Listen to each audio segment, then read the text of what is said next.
Ladies and gentlemen, welcome to On My Block Packers podcast. I'm your host, Mike Wahle. Thanks for watching. If you're enjoying, please subscribe, rate, and review on our Process to Perform channel on YouTube. You can hit me up, Mike Wahle68 on Twitter or Process to Perform on Instagram.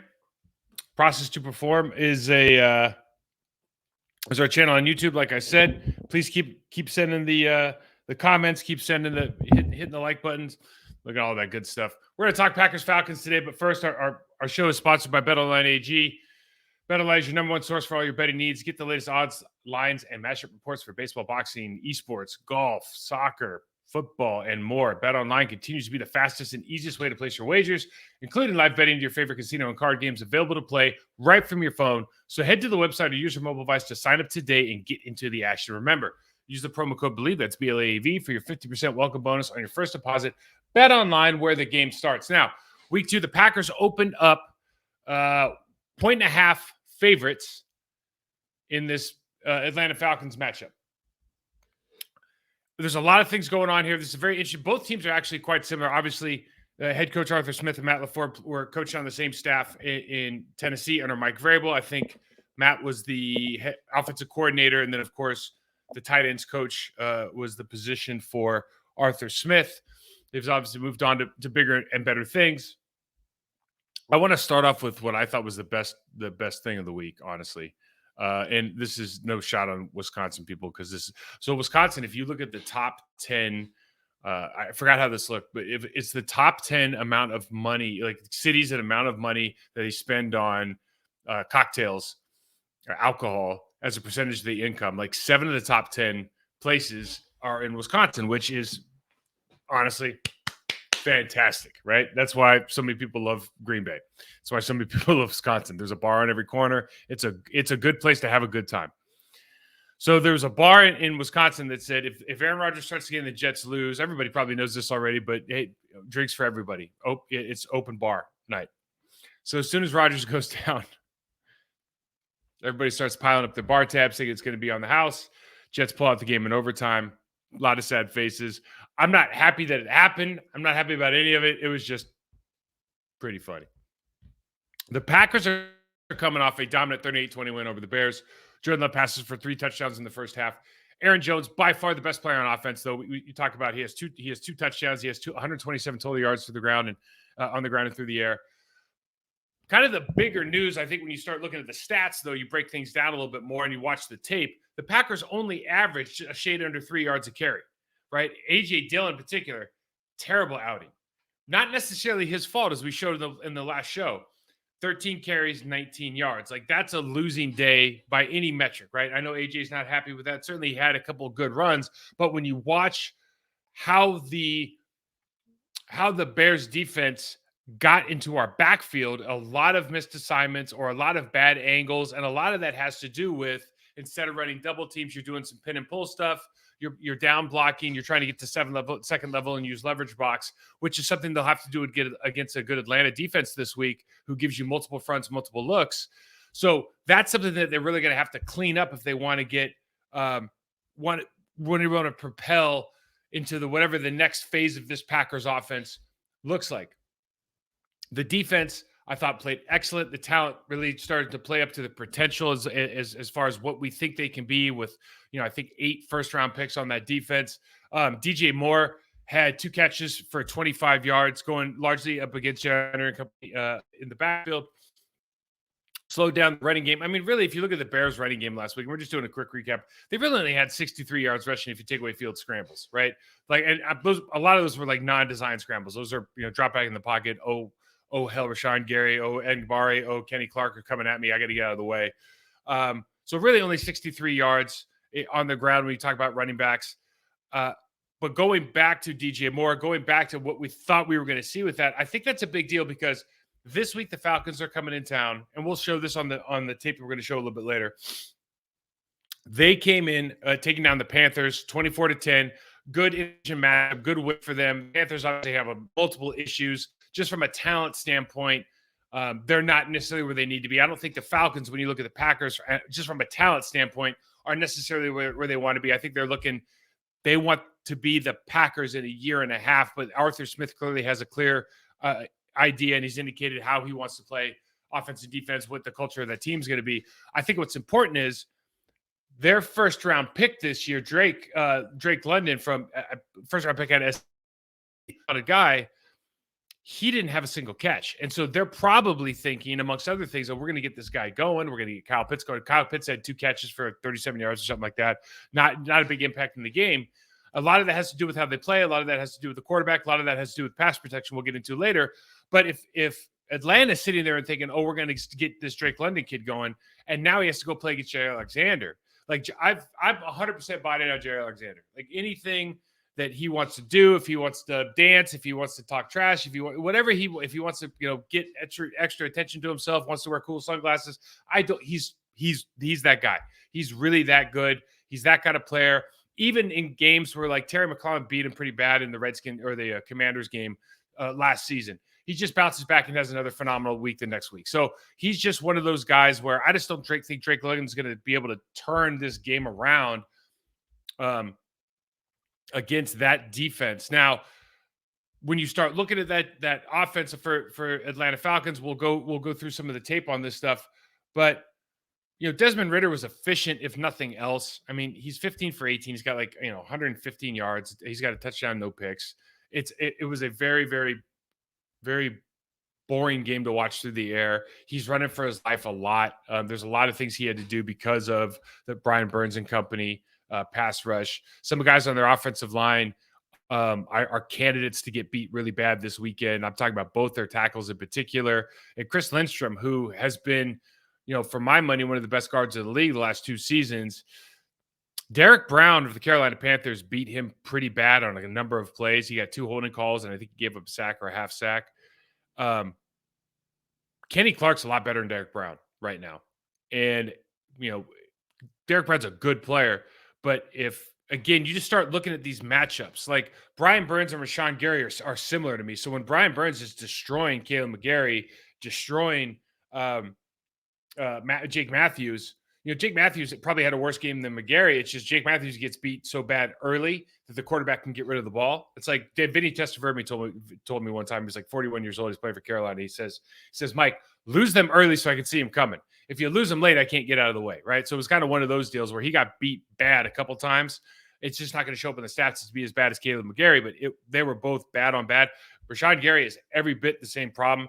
You look at Lucas Van Ness and just the power rushes with the way that Caleb Gary will show it on tape, the way that he turns in his stance and his set, it's going to cause major, major issues for the pocket integrity of the Atlanta Falcons this weekend. So I'm super excited about kind of breaking some of this tape down and seeing what these guys are going to be capable of, talking about from the Panthers defensive perspective. The Falcons do have what could turn out to be one of the best 1-2 tandems at running back in football. Now, obviously, we have Aaron Jones and A.J. Dillon. These guys have Tyler Algier, who was a 5th-round pick from last year, good player, and now they brought in Bijan Robinson. We'll show this tape. Bijan Robinson is a real deal difference maker for the Atlanta Falcons. He's going to be a problem against whoever they come up against. And I got a bigger news. They average 5 yards per carry on the ground because these guys are so talented. They're going to run a lot of 12 and 21 personnel. They kind of play. If you're an old school guy, you like the way they play football. It's just they're not necessarily efficient at what they're doing, particularly from the play action and just drop back game. They run a lot of pistol. They run a lot of shotgun. They just don't quite have that part figured out. So let's get into the tape a little bit. We're going to have I think we're going to have a Falcons guest on the show later on, so I'll splice that in. But I want to just get to this tape. And I think when we look at the defense first, when we look at the Falcons defense, you want to keep them out of their base defense. I think that's the big thing. When you watch this team, when they're in their base defense, which is like R3-4, so they have one of my favorite players of all time, Calais Campbell's there. Grady Jarrett, who's been one of the best defensive tackles in the league for a number of years. They brought in Bud Dupree. And then they have Lorenzo Carter on the other side. Onyemata played very well yesterday, number 90. He kind of jumps out on the screen of having some good plays. He came out of New Orleans a couple years ago. So they have some guys up front, but when you put them in that 3-4 defense, they're a problem to run against. The Carolina Panthers offensive line, James Campen's been coaching there for the last 2 seasons. They're a work in progress. They're not where they want to be, but they They had a lot of success against their nickel runs. They did not have a lot of success against this look right here. So when you get Grady in the middle, you got the big fella, Calais Campbell. I mean, there is nowhere to run from a technical standpoint. It's very, very tough to defeat. It keeps their linebackers free. We want to keep them in nickel. And the main reason why is that you see their linebackers shoot gaps, man, and it's bad. And so if you can just stay on your block, there's a lot of meat on this bone. You watch 44 here, and he does this all the time. You get two double teams. So if you're in nickel, you can usually just run a simple double play. Now we're going to run our pin and pulls. We're going to do all this stuff, but let's just keep this really easy. If we want to get double teams and force those linebackers to make decisions early, this is the way to do it. As long as the tight end on the backside can cut off that backside defensive end. Because 44, more than 55, really, we're talking about 44 Troy Anderson. He shoots his gap early and they force this cutback. And sometimes the safety can get there and sometimes they can't. And it's literally a coin flip. They give up a lot of big play yardage in the running game because these guys shoot gaps way too early. You see out of the pistol formation here, they get up quick. And like that doesn't look like much. That's a 6-yard gain. Again, we're just filling at the linebacker position, which you love. You love what you're doing, but it's like this play right here. If you watch, this is the difference between. So right now we talk about Quay Walker. Man, we really like you to attack these guys a little bit better. But you watch 55 here, and if you just try to duck underneath and not take that center on, well, you're going to get pinned, and there's the hole. Like this stuff's not rocket science, right? You got to hit people in the mouth. You can't try to kind of avoid them and try to skirt through a hole unless you know for a fact you're going to get there. These guys don't do a great job of that. That's where the big play opportunities are. See linebacker shoot again here.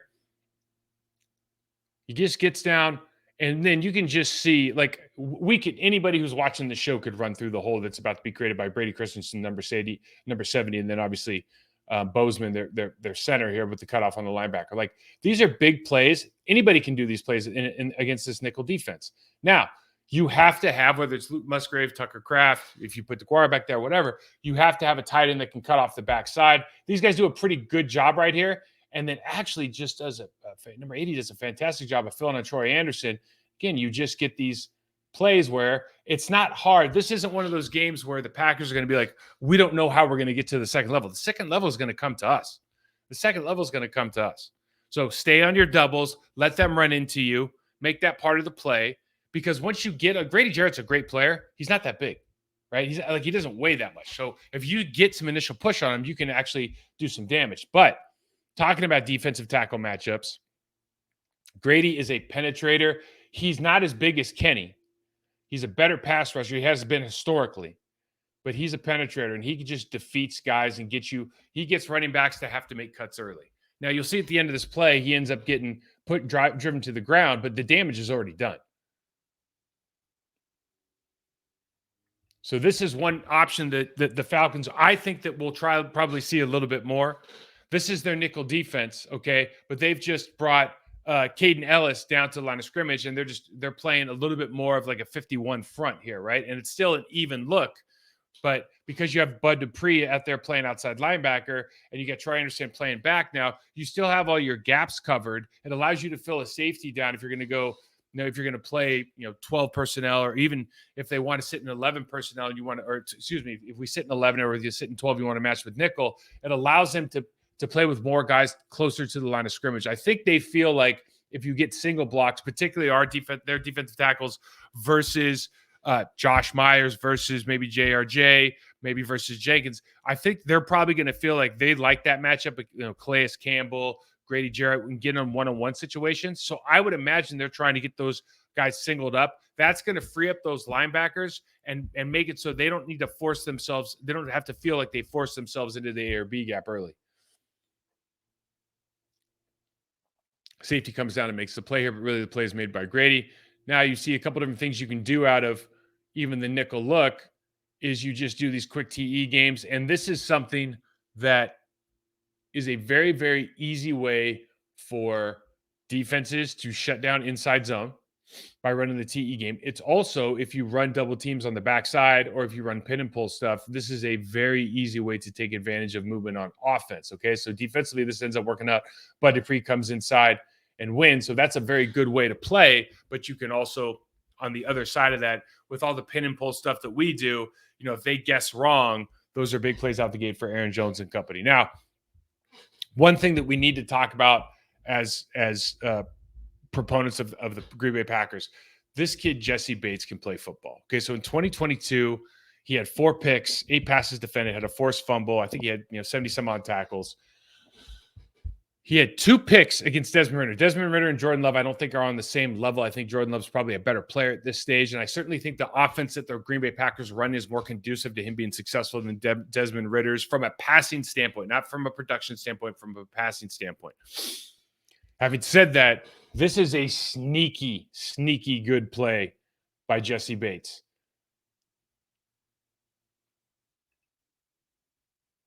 They're playing 2 high safety, and he comes from the opposite hash. He started outside the opposite hash, and he's breaking on this ball before Ridder lets it go. So that's 1 pick. Now he's playing middle field. And the corner does a good job of pushing this guy inside a little bit too much. But he's just got a nose for the football right now. And usually in situations like this, when your safety is making plays, they start to come in bunches, right? So the Green Bay Packers have to do a really good job of identifying where Jesse Bates is this whole game. The one thing that the Falcons do when you watch their passing game, they give the middle of the field, like that intermediate passing game, space. What do the Packers love to do? They love to send Christian Watson deep. They love to send Romeo Doubs on 15-yard dig routes. They like to run in-cut plays across the middle of the field. Whether you're talking about, the cover 2 bubbles on the outside of the field, whether you're talking about the middle of the field, the safeties play deep for the Atlanta Falcons. And if you can keep those linebackers, whether it's through play action, which we do a lot of, or whether it's through check down routes or smash routes, or check downs in front of the ball or on the sidelines, if you can keep those guys at bay, there is a ton of space to be had for the Atlanta Falcons secondary. Now they'll run multiple coverages. You see they mix it up here as well, but there is space in this field because that safety is now playing 25 yards behind the line of scrimmage. And at least once, you start talking about, you see plays on film when just to take you behind the curtain, when coaches start watching tape and they're prepping for the game plan, if they see a play like this, okay, where we've got the slot in motion, comes across the field, and he just runs a wheel route, like this is a route that every high school team has, right?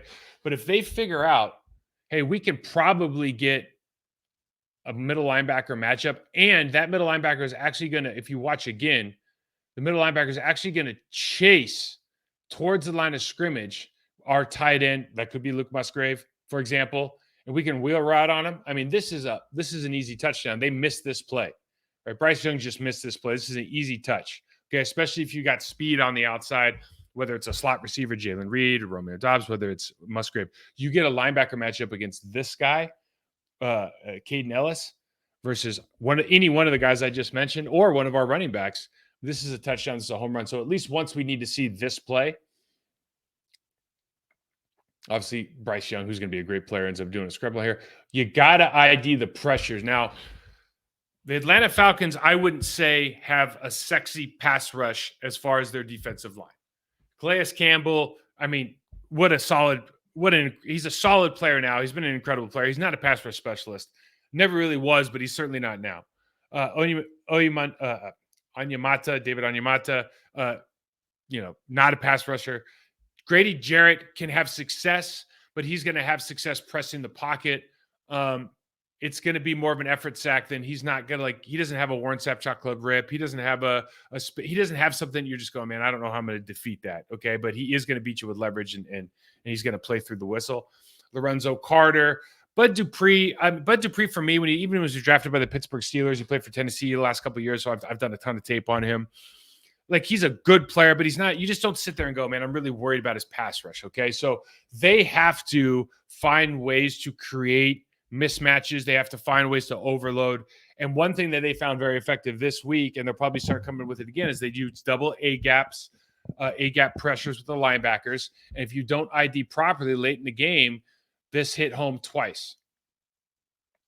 So you watch these. The first one, I believe 44 is coming here through the A gap, and then they're going to bring a safety off the edge. So we just run a quick, easy pick stunt, and it's like you can't pick this all up. If your quarterback, young quarterback here, young quarterback for us, at least from an experience standpoint, if you're not ready for this, this does become an issue, right? So you need to be able to ID this. Can you throw hot? If you stand in the pocket, the truth is on plays like this, they're very, very hard to pick up unless the center stops penetration early. You see 55s coming on this one. And again, if you're going to ask the back to do that and then the center has to redirect, this is just one of those deals. And back in the day when I was playing, like Tampa would do this all the time.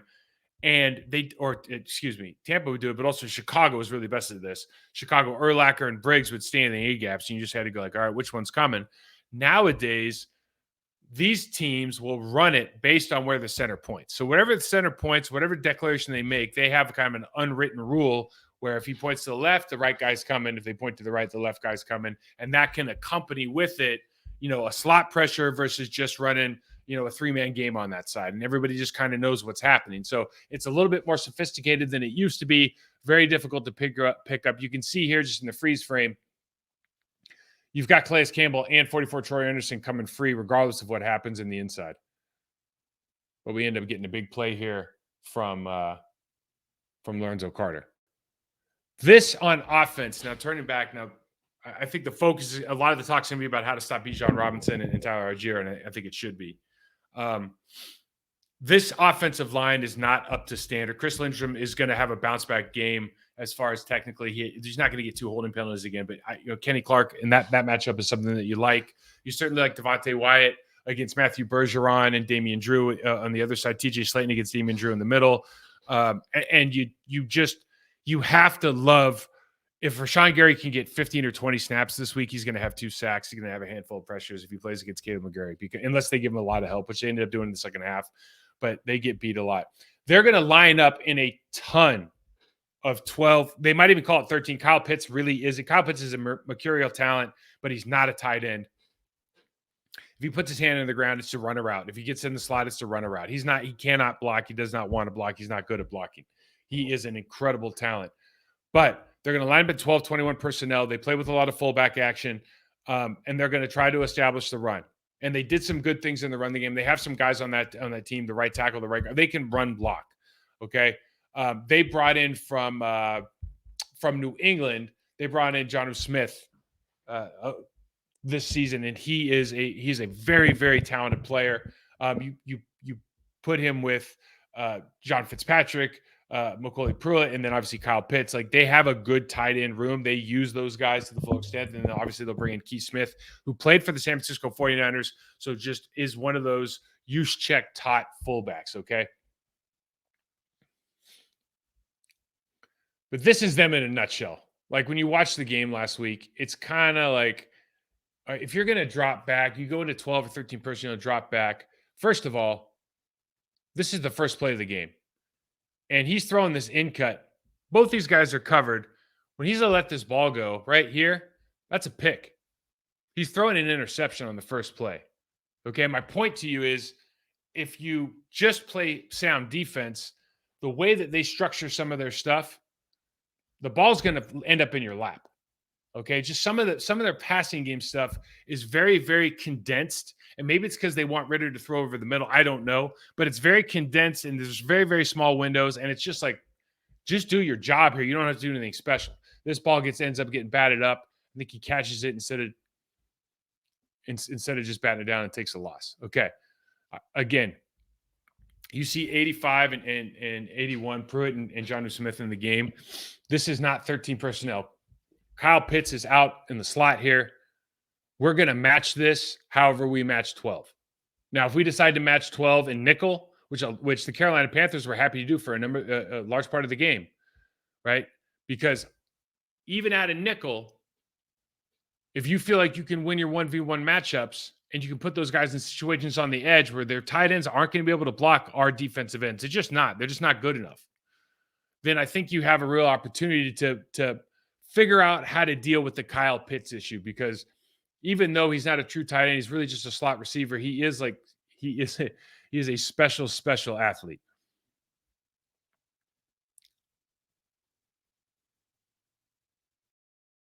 See this? I mean, this is the kind of stuff he's capable of. Double covered, comes underneath and makes the play. The guy's just special.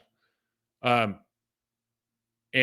they're going to try to find ways to get him because he didn't touch that guy. That dude just fell down.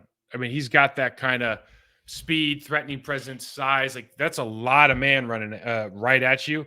And to be able to move like that, put some people in bad positions. Now, the reason the ball doesn't go to him, Ho, is what we're probably excited about as Packers fans. The reason is Brian Burns absolutely demolished the team in the first half until they threw reinforcements at him.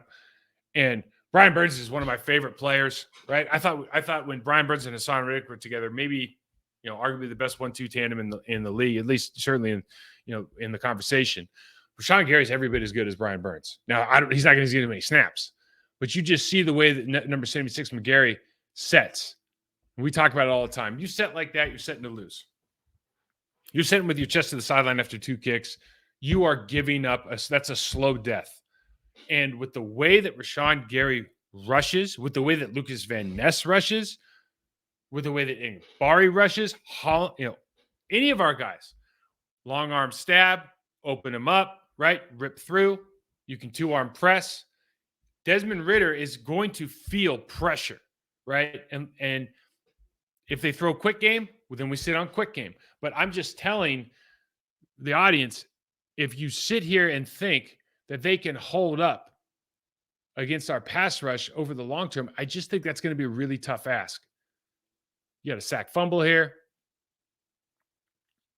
A couple plays later, they try to run a quick toss. Now, I know we didn't like the quick toss with A.J. Dillon either, but, this is poor footwork by McGarry. This is a tough ask. I'm not saying this is an easy block, but this is poor footwork. He doesn't have a great, body position in his stance, so he gives up the hit. Now we look at inside with Derek Brown. He takes Lindstrom, who's one of the better guards in the league. He's a really good player. Had a tough game against this guy. I can't really tell why. But you also look at Burns here, who ends up getting the pressure and just absolutely manhandles McGarry because he sets back on his heels. He's trying to do something different. He's not comfortable with his body position. Body position footwork, that wins games for offensive linemen. These guys don't necessarily do a very good job. Derek Brown ends up getting the sack here. When we look at Jake Matthews, I talked about it earlier. He sets a bunch of different ways. He's not very confident in his set. I don't know if he reacts very well. Preston Smith, if he plays at a speed at the line of scrimmage, very, very sudden, plays with suddenness and doesn't just try to get upfield and turn into the bull, then I think he can have a lot of success against Jake. You see the bull here from Brian gets into the pocket. It's one of the few times that it took a long time to beat him. A lot of times it looked a little bit more like this. He cut out wide, right? Just goes inside, quick work. There's opportunities here. Even more, even faster, just swipe inside and win. And sometimes, like I said, if you get beat early, quarterback has time to make a decision. But there's a lot of plays when you look at the Atlanta Falcons last week. Like they won pretty big. I think it was 24-10. But there's opportunities to get to that quarterback, make it a problem. Here's the other side of it. These two guys are really good. Both these players are really good. And this offensive line led by Chris Lindstrom can run block, and they can do it pretty well. They're winning their 1v1s here. They're just running the old kick play that we talk about every week. Cornerback can't make the play on 25. You see Lindstrom here. You just see the speed and the technique that he runs with. I want to back this up because you just have this a little bit of an appreciation moment. He's got great footwork. Look at the first step, gains ground, or gains leverage, I should say. Squares the guy up, hands inside. It's a really, really good job downfield. And then you look at number 7, Bijan Robinson, and they'll put them both in the game at the same time because Bijan can do things like this. He's different. You take a running back in the first round, you want to see different. He's different. He can do some special stuff.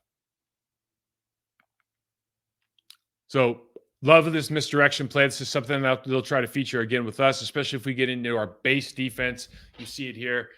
just a 3-4 look. You're going to push everybody down, and they just do a redirect. And now you got this kid in space, and you just look at the moves he's got. I mean, first guy ain't making the tackle, just not making the tackle. Now, one thing that helps, because everybody does this, and we talk about it all the time. If you watch, I'll just back it up so you can see the circle again. If you watch the tight ends, they will tell you a story, okay? If you watch where the tight ends are lined up pre-snap, they will tell you a story. They'll tell you a story for the defensive end, tell you a story if you're sitting at home watching TV. In this position, the only thing that the backside tight end can do is try to work a cutoff, because he's too far, or he's too close, I should say, in this hipped off position to the tackle to go backside. He can't run split flow. He's too close to the tackle to run like a outside zone. There's no reason to put him off the line of scrimmage, because now you're on different levels. So you can kind of start diagnosing plays just by where that tight end works. And because they play with the tight end fullback so often, and they'll even play with two tight ends in one case, they'll hip off one. There's a lot of stuff in here, and they have play action off of it. So I'm not saying this is like, finger painting, but it's pretty, it's like my friend Rich Moran says, make it crayon. When you watch that guy, it's kind of crayon. If you see it, it's pretty simple. There's only a handful of things they can do. Having said that, this kid can run. He can just run. So they go into they go 21 personnel. It's a true fullback. And you see Lindstrom here. And he's just got that speed. He's got that footwork. Now he squares up here. So Derek Brown actually gets back over the top and underneath and gets a holding call. But you see what they're capable of, as far as they feel very confident, I think, especially when you run to the right side. McGarry's a good run blocker, generally speaking, if it's in line. If you're not going to move around, if you're not too wide, like if he doesn't have to really, take some really precision footwork to get out there, I think they feel good about both those first round picks from 2019 getting it out in front. But the name of the game is this number 7. How do we stop 25-7? You stop 25-7, this game is going to be a whole different ball of yarn. Looking at the spread on this game, we got Packers the over under is 40.5 points. Okay, so nobody thinks it's going to be a high scoring game in Atlanta. I think it's a tough place to play. They play hard. The Arthur Smith group plays. They play sound football.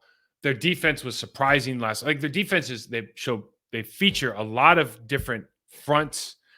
Like I said, they bring some pressures.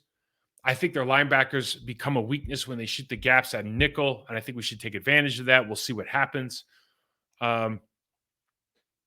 The matchups that I'm really interested in looking at, I think one, obviously we talked about it, Rashawn Gary versus Caleb McGarry. I think that's a matchup that we should be thrilled about.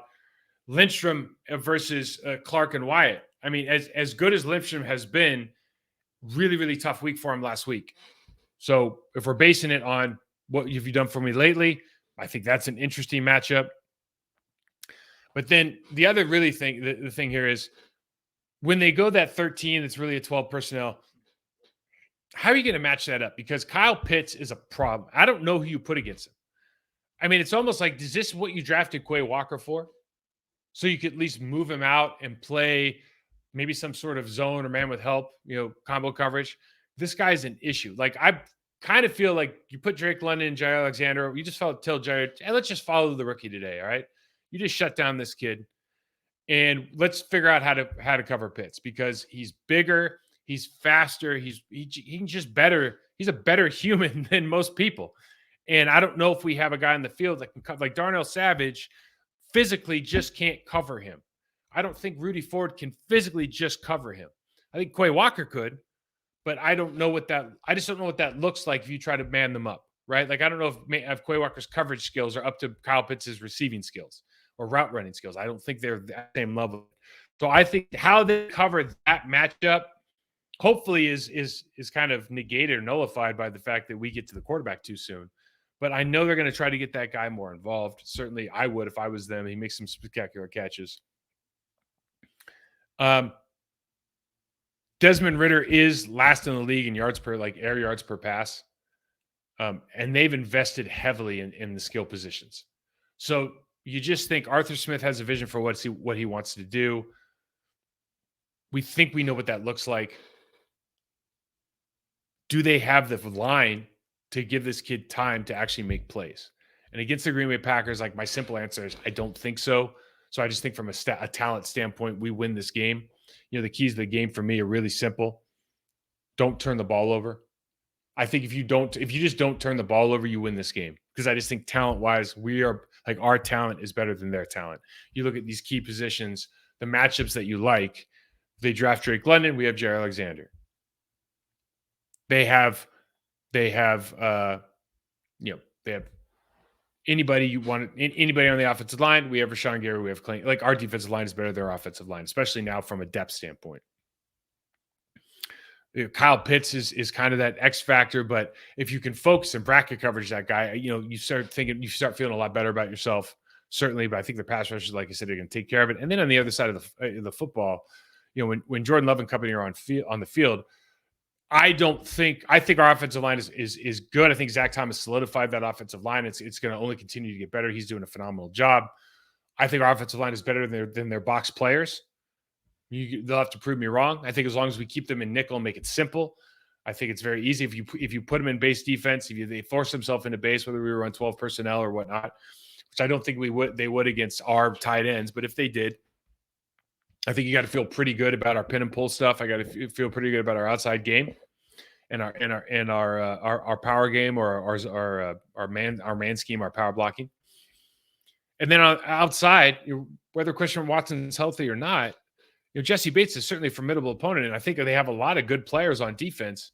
But because of the run game, because of Aaron Jones and what he brings and how they have to think about that presence, it's going to open up some stuff. Now, we'll have to see how that all plays out. I don't think it's going to be a high-scoring game, but it is going to be a really, really exciting game. And because our defensive line should overwhelm their offensive line, I think for that reason alone, if you keep the turnovers to a minimum, if we win the turnover battle, we win the game. Okay? So offensively, double teams, pin and pulls. Double teams, pin and pulls, because they are active inside. They do move a ton, and we want to run nickel runs as often as possible. But against base, especially, double teams, pin and pulls. Make Ridder pass. Make him drop back. If they want to stay in pistol all day, let them stay in pistol all day. Like, pistol is worse than under center for me because of what the effect it has on the linebackers. I think and then win the turnover battle. If you do those three things, golden grams. All right. So I hope that's a good preview for you guys. Listen, if you're enjoying, subscribe, rate, and review. Process to Perform channel on YouTube. Hit me up on Twitter, MikeWall68. Any questions you have about this game or anything else and that's going on in the National Football League. There's a couple good games this weekend. There's what's starting off. I shoot this on Thursday, so starting off tonight, we got the Eagles over the Vikings by 7. I think it was 6.5 as the last time I checked. Take them for sure. Tennessee Chargers. Chargers probably have a bounce back game. They're favored by 3. The Texans-Colts game is going to feature C.J. Stroud and Anthony Richardson. Even if you don't think those teams are going to do very well, that's a game you want to watch because those two players are going to be special for sure. Detroit, Seattle. If the Seattle Seahawks just had to put the right tackle on PUP, so he's out for 4 games. The left tackle, if he comes back, I feel a lot better about that game. Certainly, I think Detroit's favored by 6 there. Chicago, Tampa, who cares? Vegas, Bills, honestly, who cares? Chiefs, Jaguars, great game. Chiefs by 3 going to Jacksonville. Doug Peterson, can Dougie P get it done there? They actually lost their left tackle, and their left tackle, their backup looks pretty good. I was excited when I watched their offensive line a couple of days ago. And everybody says they weren't good last year and they're not that good this year. And I don't know how good they are, but I just like the way they play technically. I like their offense. I think Dougie P's doing a great job with that quarterback. So that should be a good game. Baltimore, Cincinnati. Cincinnati's favored by 3.5. I think Cincinnati wins this game big, honestly. I just remember Baltimore getting smoked by the Miami Dolphins last year, and not too much has changed from a defensive perspective, from a personnel standpoint. And Baltimore can certainly get after the quarterback. But as we saw last week watching that team versus the Texans, it's not like they manufacture a lot of pressure by themselves. Roquan Smith is the key to that defense. Patrick Queen is the key to that defense. If Roquan and Patrick aren't part of the play, I don't know how good their defense is. So that should be a fun game to watch. Arizona, who cares? They're going to lose to the Giants. Niners, Rams. Niners should win that game pretty handily. They're favored by 8. Jets, Cowboys. This new look Jets, man. This is gonna be a tough game for the Jets. I think they fall back to earth, unfortunately, with the Aaron Rodgers injury. Commanders, Broncos. Let's all everybody root for the Commanders. They're favored to lose here by 3.5. Let's root for the Commanders just so we can keep talking about danger Russ Wilson. And then Miami, New England, man, that should be a great game. It's at New England, favored by 2, Miami Dolphins. But what a fun game to watch. 2 Monday night football games this weekend. Cleveland at Pittsburgh. That's going to be a monster game. I think Cleveland's for real. Honestly, their offensive and defensive line are some of the best in football. If Deshaun Watson can regain any form right there, they're going to be incredibly dangerous in that AFC North. And then New Orleans, Carolina. New Orleans is a good football team. They're going to surprise a lot of people. Derek Carr's a good quarterback. He's a good quarterback. Carolina Panthers have a lot to figure out. If you watch this Atlanta Falcons tape, they got a lot they need to figure out. But they do have some dogs on their team. Derek Brown and Brian Bird certainly are great players. They have some good guys. Ike Ekwonu, that left tackle, he's still playing with talent over technique, but he is super talented. Losing DJ Moore was a big deal. Bryce Young's going to be a great player. They just don't have the horses to keep up with good teams, so I don't think they're going to beat the Saints even at home. But wait and see, man. That's part of football. Listen, again, hit me up with questions, anything you guys want to know about this show. Mike Wahle 68 on Twitter. Thanks for watching, and we'll talk to you soon.